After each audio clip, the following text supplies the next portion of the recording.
What's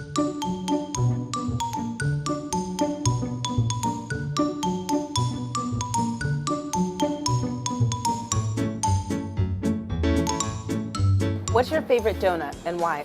My favorite is the maple bar. It's not so sweet, it's caramel, they're soft. It's just one of my favorite things, the all-time favorite.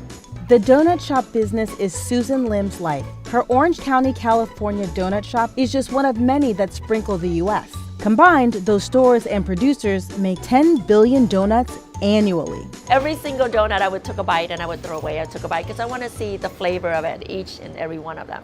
Baked into the backstory of this shop's glazed, dipped, and twisted pastries is a detailed and sometimes painful history about Cambodian refugees. See, this donut shop isn't just Lim's life. It also gave her family a new chance at life after fleeing war-torn Cambodia in the 1970s. My mother's story makes me feel really proud and honestly very empowered. My family's background is so rich and so straight out of a movie. These things don't happen to everyday people. Lim's experience is only one of many similar stories from Cambodian refugees who settled in Southern California and then opened donut shops as a way to survive and thrive in the U.S. Hey fam, I'm Imayan, and this Sunday we're actually doing a story that you guys pitched to us. We're looking at why there are so many Cambodian-owned donut shops in Southern California.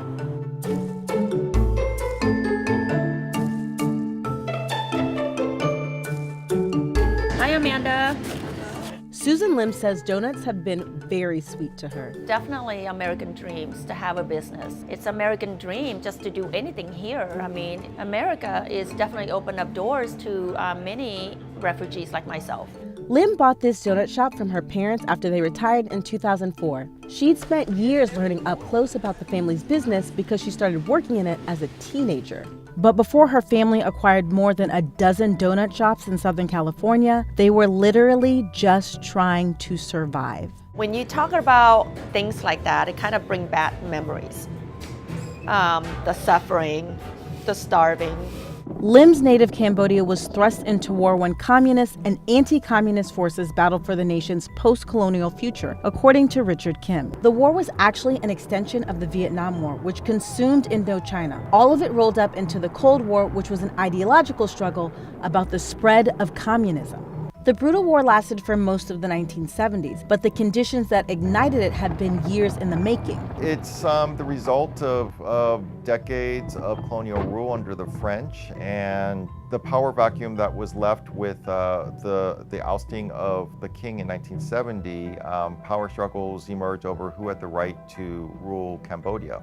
Kim says the U.S. wasn't allowed to step foot in Cambodia because it had been declared neutral ground. Instead, the United States conducted an aerial bombing campaign that failed in its objective to destroy the supply line that was the Ho Chi Minh Trail. The bombing killed Cambodians and devastated the land. This bombing devastated Cambodia and Laos, and this is probably one reason also why the Khmer Rouge were able to mobilize support from the peasants in Cambodia to win the Civil War, because many of them turned to more radical ideology as a result of the massive bombing. Khmer Rouge would go on to rule Cambodia with torturous tactics and cruelty, including what's become known as the Cambodian killing fields.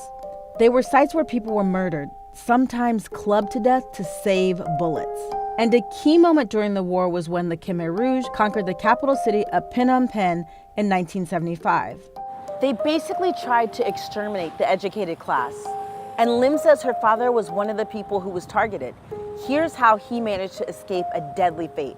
My parents survived by pretending to be dummy, to be not educated, to be farmers, not educators, not teachers. That's why they left them alone and not kill them. Her parents used their home as a haven for their children during the war. The Lim kids couldn't go to school. Life was just about surviving the daily stressors of war. I still remember a little bit about it. Being hungry, being starving, no food, no water. I honestly don't know how we survived during the war. You have to want to live in order to survive. You have to fight. It's not a matter of choice. In 1979, the family decided to try and escape the horrors surrounding them. Lim was only 12 years old. Like other families, the Lims paid a man to help guide them to Thailand's border. Lim's family walked for 4 days and 3 nights amid bombing remnants alongside hundreds of others seeking reprieve and refuge. They really didn't take much. I mean, we only brought maybe a few clothes to change, some food, a little bit of money. There's not much to carry because there's so many people trying to get out of the city on foot, no cars. We basically walk miles and miles and miles. Her family made it out to a refugee camp in Thailand, but many others wouldn't or couldn't. Lim's infant brother is among the war's casualties. He essentially starved to death. Cambodian civil war would kill at least 1.5 million people, but the real toll could be up to 2 million. And even the bit of freedom Lim found in the refugee camp wasn't a break from her suffering. In some ways, it was a reminder of what she and her family had lost and lacked. They were watching this lady bought candy for her children, and my mom looks at me and she couldn't afford it. And I just feel bad for my brothers. Lim's family spent a few months in the Thai refugee camp before her uncle Ted Ngoy sponsored them to come to the U.S. That's how she ended up here in Southern California. She says her family was among the earliest Cambodian refugees to the region. Lim didn't speak English, and the transition was difficult. America is like, where is America, you know? Didn't know where, and when we got to LAX, it was so weird. It's like, you know, big tall people, white people. It's like, you know, you never seen white people. Her family arrived to an America deeply divided about accepting refugees.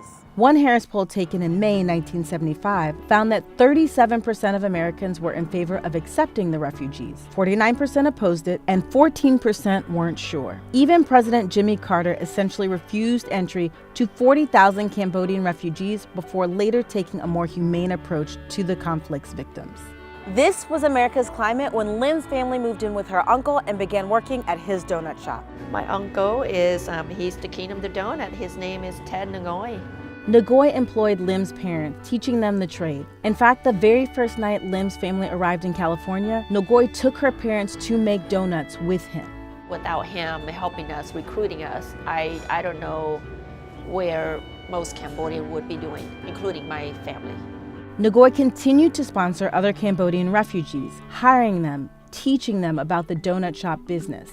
The many Cambodians who own donut shops are Ngoy's legacy, as are the pink boxes that have become synonymous with Southern California stores. Lim's daughter, Amanda Lim Tang, says her great-uncle chose the pink boxes because they were the least expensive alternative. I honestly could see myself running this, and I would hate for this to not be a part of people's lives anymore. Tang is running parallel to her grandparents' path. They worked for Ngoy for 3 to 5 years before eventually saving enough money to buy their own store. That store became 2, and then 3, and eventually more than a dozen.